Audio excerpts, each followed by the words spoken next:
Alright guys, so today we're going to talk about Portland Trail Blazers. I got a Rockets video for you guys coming out later today. I have class in 5 minutes, so I am not ready for that one bit, but I am ready to make this video. If you guys enjoy it, hit that like button, hit that subscribe button. Let me put this mic a little into sight, but Portland Trail Blazers, man, I watched that game last night. I watched the whole second half, and I gotta say, Dame time. He looks good, man. He had a game winner, 43 points, 16 assists, and the Portland Trail Blazers have now won I almost said 16 straight games because of his assist total, but they've won 6 straight games, and they're rolling. I want to say they're either 4th or 5th in the West right now, and they really are rolling. So Nurkic obviously has been out for quite some time now, and his Cantor is really, and you guys know, my OG fans know, he's on my fantasy team, so I root for Enes Kanter every single night. But to my surprise, he's actually really stepped up. And they made a lot of moves in the offseason. They've made a lot of moves in the last couple of years. Gary Trent coming out of Duke last year in the bubble, he really came into his own shell, if you ask me. And this season, it's really carrying over. I mean, last night he had 23 points.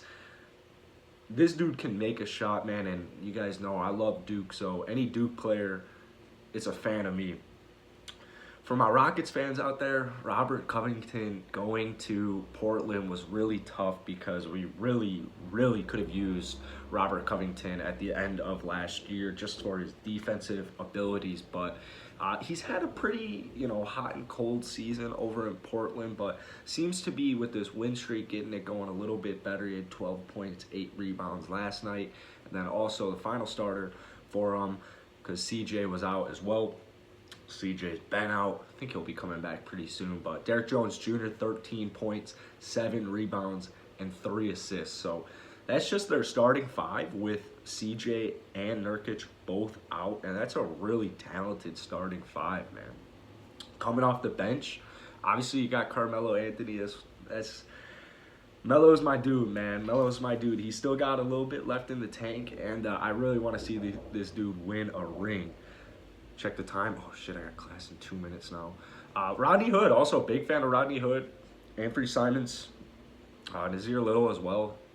They've got a real squad going. And the worst part to me about Portland is, I swear every single year I'm like, wow, this team's got a pretty decent squad. And I'm talking even back in the LaMarcus Aldridge, Nicholas Batum days. Like, these dudes, ever since Dame time got to the league, I feel like they've had a pretty decent roster. And the thing is I feel like they improve it every single offseason. Like, Zach Collins, I don't know if Zach Collins will be coming back this year, but drafting him was a huge find. Like, Nurkic coming back, CJ coming back, these are huge, because Portland's 18-10 right now with all these injuries, and Dame time, he low-key looks like he could be in the MVP candidate. So I think it's time to start looking out for Portland, because, I mean, this team gets better and better every single year, yet it's almost as if how deep they go gets worse and worse. Like, the better they get, the worse they finish, if that makes sense.